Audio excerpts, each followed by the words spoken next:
Boa tarde a todos, está começando agora o nosso momento esportivo especial, não é isso mesmo, Carol? É isso mesmo, Gustavo. Boa tarde. E nessa edição especial teremos o América com seu passado glorioso, os tempos difíceis e sua reconstrução. Vamos falar também sobre as Olimpíadas de 2021 e uma entrevista especial com Daniel Pena Firme. Roda a vinheta, Digão!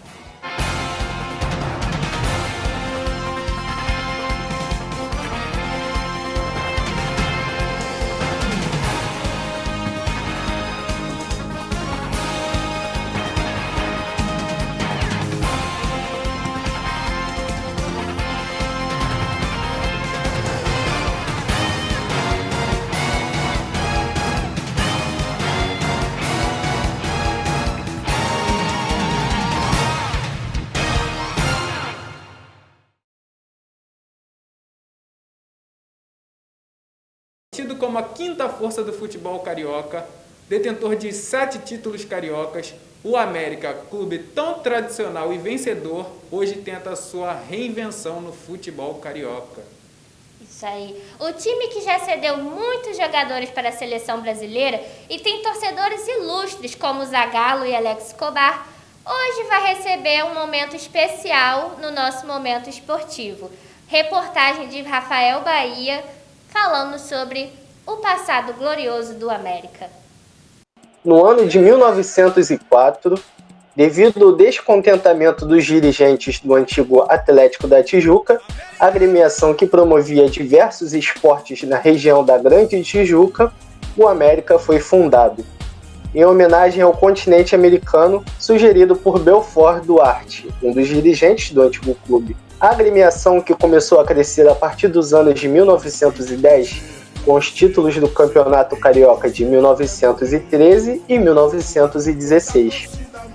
A equipe do América ainda teve mais títulos na competição em 1922, 1928, 1931, 1935 e 1960, sendo assim 7 títulos pelo Carioca. Nos títulos internacionais, a equipe conquistou a International Soccer League em 1962, contra a agremiação portuguesa do Belenenses, vencendo o primeiro jogo por 2-1 e o segundo por 1-0. Além disso, nos títulos nacionais, o time venceu de forma invicta o Torneio dos Campeões de 1982, que era uma espécie de campeonato dos clubes que já foram campeões de competições nacionais e regionais. E como o América já venceu o Torneio de São Paulo de 1935, o clube jogou a competição e se consagrou campeão em cima da equipe do Guarani, empatando o primeiro jogo em 1-1, e com o América vencendo o segundo por 2-1. Durante a final dos anos 90 e início dos anos 2000, a equipe do América alternou fases boas e ruins no Campeonato Carioca. Em 2000, o clube construiu e inaugurou seu estádio próprio, o Giulite Coutinho, em Edson Passos, na cidade de Mesquita.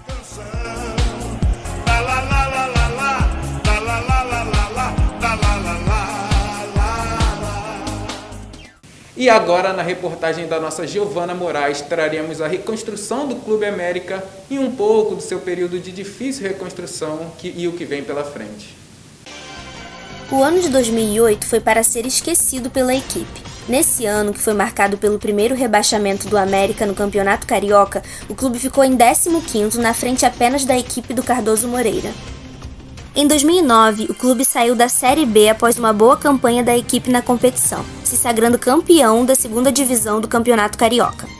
No ano de 2010, o América fez sua melhor campanha no Campeonato Carioca depois de várias desilusões. O clube ficou em 5º lugar na classificação final e foi campeão do troféu João Elis Filho, se classificando para a Série D do Campeonato Brasileiro, onde o clube ficou em 3º do seu grupo, fazendo a mesma campanha do 2º colocado, o Rio Branco do Espírito Santo, com 3 vitórias, 2 empates e 2 derrotas. Parecia que estava tudo perfeito para o ano de 2011, mas não estava. O clube fez uma péssima campanha no Campeonato Carioca, ficando em último lugar com 8 pontos, empatando com a Cabo Friense e sendo rebaixado para a Série B do Carioca mais uma vez em sua história. A partir daí, o clube ficou 3 anos seguidos na Série B, que foram de 2012 até 2014, e conquistou acessos para a Série A do Campeonato Carioca somente nos anos de 2015 e 2017. Só que a equipe do América foi rebaixada nos 2 anos que disputou a primeira divisão do Carioca. Depois disso, a equipe até então não conquistou nenhum acesso para a Série A do Campeonato Carioca. Hoje o América vive uma fase de reestruturação, joga a segunda divisão do Carioca e é um dos favoritos a subir na competição, tanto pela sua história quanto pelo elenco que é superior aos das outras equipes que jogam a competição. O futuro do América só o tempo poderá dizer, mas o que podemos cravar é que uma hora o clube irá sair dessa situação de penúria e voltará aos seus tempos áureos do futebol carioca. Como diz o seu hino, temos muitas glórias e surgirão muitas depois, e é isso que esperamos. Grande história do América, merecido esse momento especial no nosso programa. Agora vamos falar sobre as Olimpíadas. Os atletas brasileiros já estão se preparando para tentar trazer bastante medalhas. E quem sabe figurar no ranking das nações com o maior número de medalhas. É isso mesmo, Carol, e depois de tantas incertezas e até um adiamento do seu ano de origem, 2020, agora para 2021, o presidente do COI, Thomas Bach, afirma que as Olimpíadas serão um sucesso. E agora, veja na reportagem de Rodrigo Lucas, tudo sobre as Olimpíadas de Tóquio 2021. Vai lá, Rodrigo. Há menos de 2 meses para os Jogos Olímpicos de Tóquio, as principais motivações para o Brasil participar da competição são ganhar medalhas e superar recordes. O Comitê Olímpico Brasileiro diz que existe a previsão de que 270 atletas irão competir representando o seu país nas Olimpíadas desse ano. Será nos Jogos Olímpicos de Tóquio de 2021 que a modalidade do skate irá fazer a sua estreia em Olimpíadas na sua história. Estão previstas 2 categorias: Street, que ocorre em uma via reta que imita uma rua com escadas, corrimão, meio-fios e declives, e Park, que ocorre em uma superfície com declives e curvas complicadas. Também está prevista a estreia do surf para os Jogos Olímpicos desse ano. Lembrando que o Brasil tem bastante tradição nesse esporte. E existe uma expectativa de vitória do Brasil nessa categoria esportiva. As esperanças de medalha de ouro na modalidade são o Gabriel Medina, que foi campeão mundial de surf em 2014, e o Ítalo Ferreira, que também foi campeão mundial no ano de 2019. Além do surf, o karatê é um esporte de apelo nacional do Japão e estará presente nessa edição dos Jogos Olímpicos. O beisebol e o softball, que são esportes muito populares do país nipônico, vão estar de volta às Olimpíadas depois da edição de 2008 em Pequim. O basquete 3x3 também estará fazendo sua estreia na competição, assim como outras 14 modalidades que estarão estreando ou voltando nessas Olimpíadas de 2021. No futebol, o Brasil foi vice-campeão do torneio pré-olímpico perante a Argentina. Pasmem, mesmo a nossa seleção vencendo Los Hermanos por 3-0.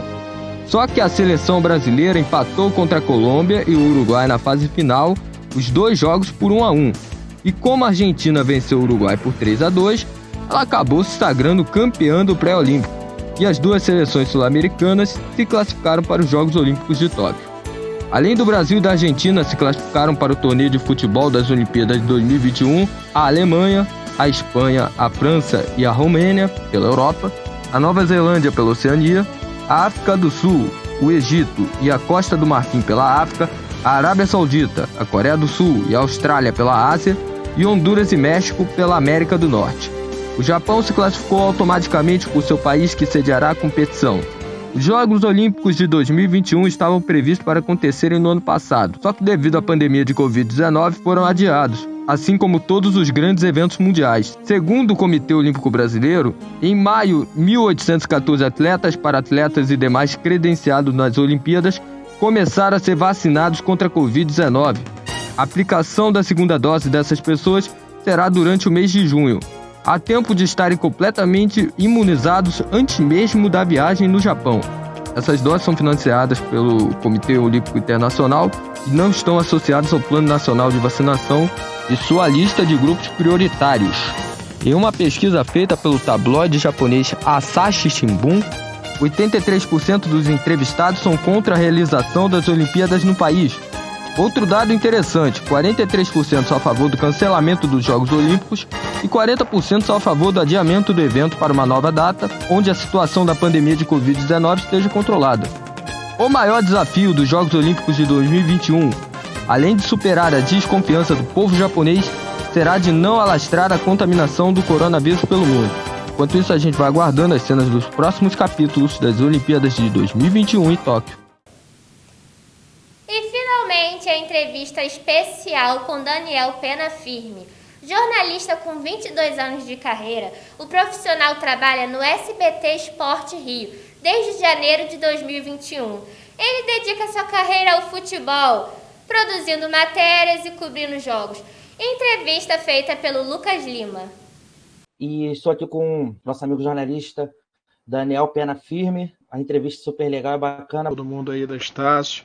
Força, rapaziada. Não é fácil não, mas vai piorar. E perguntar como é que você iniciou no jornalismo. Se foi sua primeira opção, se caiu assim de paraquedas. Como é que foi esse início aí depois, quando você começou? Cara, vamos lá, é uma história meio complexa, né? Eu entrei na faculdade muito novo, entrei na faculdade de História, na FRJ.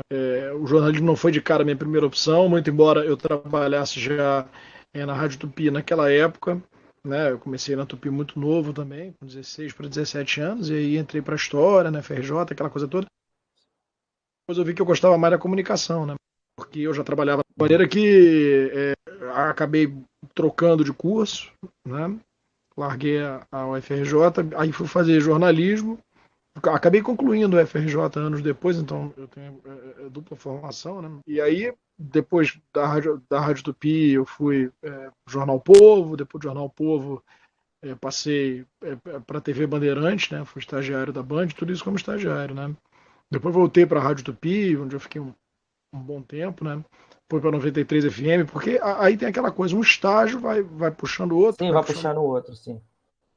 E aí fui para 93 FM, depois para o Sistema Globo de Rádio, né? Aí já como profissional contratado para as rádios Globo e CBN, era o máximo para quem queria trabalhar em rádio naquela época, trabalhar no Sistema Globo de Rádio, né? Onde eu fiquei longos 6 anos. Depois fui demitido e tal, e aquelas coisas malucas que sempre acontecem, né? Reestruturação, mudança de direção, seja lá o que for. Fui trabalhar em jornal, Globo, Extra, Expresso, né, que é o popular do jornal Extra. Daí, depois eu queria de todo jeito voltar para o eletrônico, aí fui para a Rede TV, né, arrumei uma vaga de produtor na Rede TV, e depois de lá para o SBT, onde estou, vai fazer agora 12 anos. Isso tudo já como jornalista esportivo ou trabalhou também em outros segmentos, esse esporte? Não, eu trabalhei em tudo que você pode imaginar. O esporte foi o segmento que eu menos trabalhei, curiosamente. Eu, na Rádio Tupi, fui setorista de esporte com 16 anos, então fiz Flamengo, fiz Vasco, fiz Botafogo, Fluminense, eu era o folguista, né? Eu era o cara que cobria as folgas dos setoristas titulares.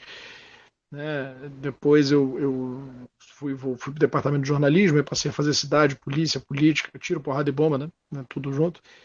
E aí volto para o esporte depois, muitos anos depois, já na Rádio Globo, também fui setorista de esporte folguista, nunca fui titular de clube nenhum, nunca quis, me ofereceram essa possibilidade, mas eu nunca quis, porque eu não queria... eu não acredito em setorista fixo de clube, eu acho que tem que haver rodízio, o relacionamento é muito promíscuo entre setoristas e assessores, né? E eu nunca tive medo de apontar dedo na cara de assessor nem de jogador, e aí por isso não me fixei em clube nenhum. Né? Depois eu fui repórter esportivo do Jornal Extra, do suplemento Jogo Extra, e agora que eu estou voltando para o esporte no SBT, porque o SBT, como ele tem uma estrutura muito limitada no Rio, eu acabei fazendo tudo sempre, né? Esporte, cobri Copa do Mundo, cobri Olimpíada, cobri time pra caramba, aí veio o projeto da Libertadores, entrei no projeto da Libertadores, fui colocado no projeto da Libertadores, e agora apresentando o programa de esporte. Então o esporte ele sempre caminhou em paralelo na minha carreira, assim, nunca foi. Eu sempre fiz mais a minha carreira no jornalismo convencional mesmo, política, polícia, cidade, variedade. Como você lida com todos os públicos de todos os times? O público é maravilhoso, o público é sensacional, é um programa que tem um apelo muito grande para o público da internet, né? Até porque ele é um programa com uma linguagem mais jovem. Eu estou com 2 caras lá que são o Pedro e o Casimiro, que são caras que vieram de internet, não da escola de comunicação que eu vim, né? Até porque são mais jovens, escola do rádio, né? Que eu trabalhei com grandes nomes do rádio, trabalhei com o José Carlos Araújo lá no rádio, né? Trabalhei com os discípulos, com o do Alcei Bueno de Camargo. São nomes que essa galera desconhece, né? De uma escola de comunicação, rádio esportivo. Tenho me reinventado, né? Eu acho que o preponderante da nossa profissão, isso eu digo sempre para a garotada, né? Eu também já dei aula na universidade, a gente nunca se mostrar avesso, nunca se mostrar, assim, digamos assim, fechado àquilo que é novo, né? Tem muita coisa nova. Né? Sempre se reinventar. Tem muita coisa nova que é muito ruim, mas também tem muita coisa nova que é muito boa. Né? Eu acho que essa interface com a internet e esses novos caminhos, podcast, lives, né? A pandemia até acelerou. É um caminho muito bacana e o SBT Sport Rio ele tem essa pegada, né, de internet, Twitter o tempo todo, o pessoal interage. Tem sido uma experiência diferente. O Twitter hoje praticamente é a temperatura, né, dos torcedores, onde dá para ver mais assim temperatura em jogos, em notícias e tal. Eu tenho um pouco de receio só de tirar o todo pelo Twitter, porque o telespectador do Twitter não necessariamente é um cara mais velho e mais pobre. O Twitter é mais jovem e mais rico. Né? Sim. O meu sogro, por exemplo, que é um sujeito idoso, ele tem 75 anos, torcedor do Flamengo, que conserva o hábito de ver resenha esportiva na televisão, e é um cara de classe D, por exemplo, cara mais pobre, ele responde a uma fatia expressiva do público do SBT em geral e da televisão em geral. Então a opinião dele muitas vezes não está com a rede social. A rede social ela tem meio que vida própria, né? Ela pauta até determinado ponto. Vamos lá, vamos pegar o Flamengo, por exemplo. Existe um descontentamento geral da torcida do Flamengo com o atual treinador, independentemente do Flamengo estar vencendo ou não. O nível de comentários no Twitter ele vai dar só a proporção desse descontentamento que realmente existe, entendeu? Mas muitas situações que são pertinentes ao Twitter não são pertinentes à vida fora do Twitter. Muita hashtag que é levantada no Twitter não encontra respaldo na vida cotidiana, no meu porteiro, aqui embaixo, aqui no edifício, que não tem Twitter, que já é um coroa e tal. Então a internet meio que tem vida própria. Eu acho que a gente não pode hiperdimensioná-la, né? E também não pode não olhar devidamente para ela. Ela tem que ter um olhar bem particular. Sim. Eu estava acompanhando sua rede social e tudo mais. Olha, né, a sua relação profissional, assim, tanto com o público, tanto com outros colegas de trabalho que não gostam de expor. O que você acha assim, sobre isso? Olha, eu não tenho digamos assim, um balizador para dizer se atrapalha ou não, porque, assim, nunca foi diferente na minha vida. Eu sempre fui assumidamente tricolor, então eu não tenho um referencial do que seria não ser assim, né? Então eu não posso dizer que atrapalha. No entanto, eu acredito que não. Essa coisa Isso, por exemplo, é uma colaboração, é uma novidade que a nova comunicação, e principalmente essa garotada, traz para nós, né? Esse tempo de que o fulano não podia dizer o time, o Galvão Bueno ficou anos para dizer que era Flamengo, sabe?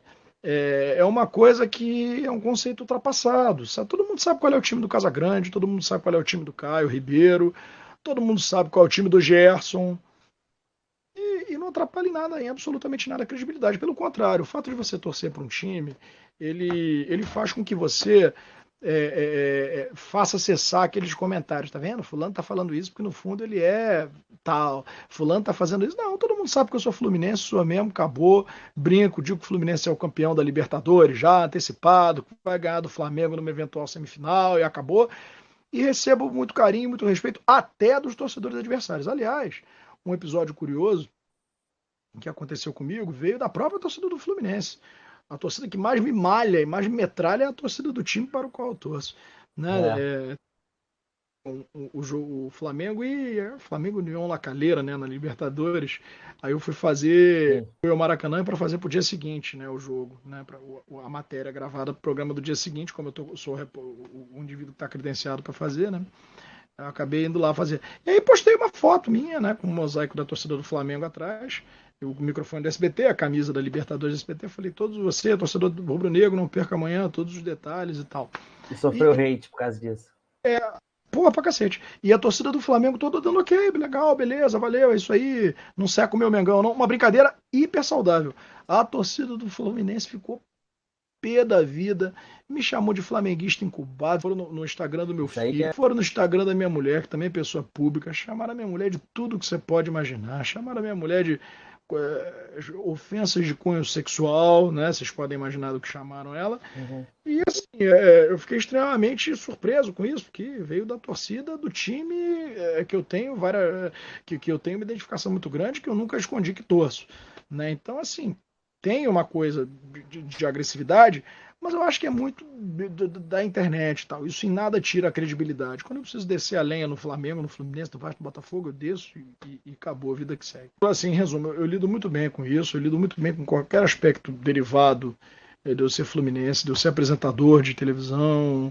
Eu lido muito bem com tudo, com muita naturalidade. Eu falo com vocês aqui com a mesma naturalidade como eu falo com o cara aqui na porta, com o meu chefe hoje, que a gente teve uma reunião lá no SBT, após o programa, que foi uma reunião da gente trabalhar questões ligadas, discutir questões ligadas ao programa, aos projetos que vem aí, Copa América, então foi uma reunião tensa, né? Ninguém é tensa no sentido de que realmente era uma reunião importante, não tinha nada de demissão, nem briga de ninguém, mas assim, eu sou a mesma pessoa, não deixo nada subir a cabeça e trato todo mundo com educação, carinho e respeito, e eu acabo recebendo isso de volta, sabe? Tem aí meia dúzia de hate, mas isso tem em qualquer lugar.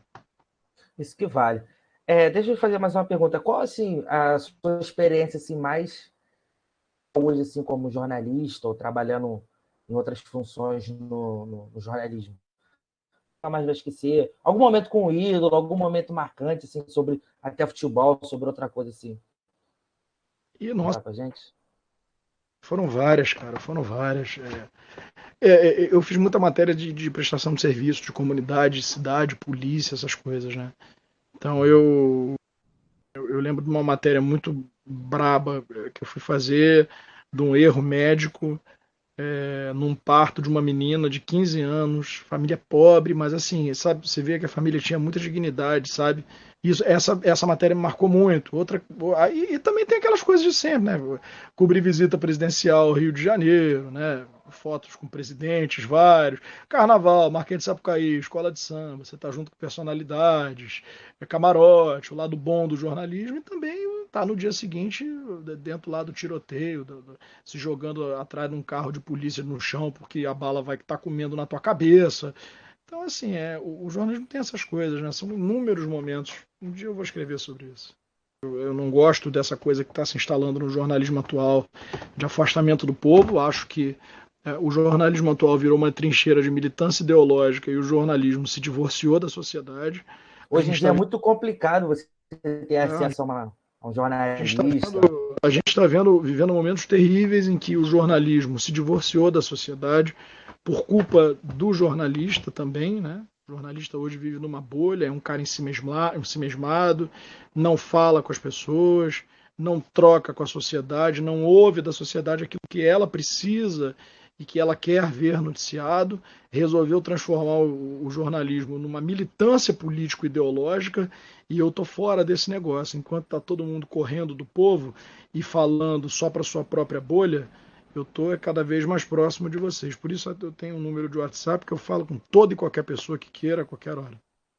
Tá bom, muito obrigado. Antes de encerrar, Daniel, eu queria só se você desse um recado aí, uma palavra de incentivo para os nossos amigos alunos aí de jornalismo. Incentivo é o seguinte, cara, é difícil, é complicado, tá complicado o mercado de trabalho, as redações se enxugando, o mercado passando por diversas transformações, mas assim, eu tenho 24 anos de carreira, eu nunca ouvi falar que estava fácil, nunca na minha vida eu ouvi falar, agora o mercado, beleza, tem emprego em todas as redações, foco, rapaziada. A coisa está mudando, ninguém sabe para onde a comunicação está indo, tem teóricos para caramba, professores, ninguém sabe direito o que vai acontecer com o futuro, é podcast, é online, é canal, é veículo virtual, então assim, ninguém sabe ao certo. Tentem tirar partido dessa onda toda da internet, dessa coisa toda que está chegando, que já é uma realidade para muita gente.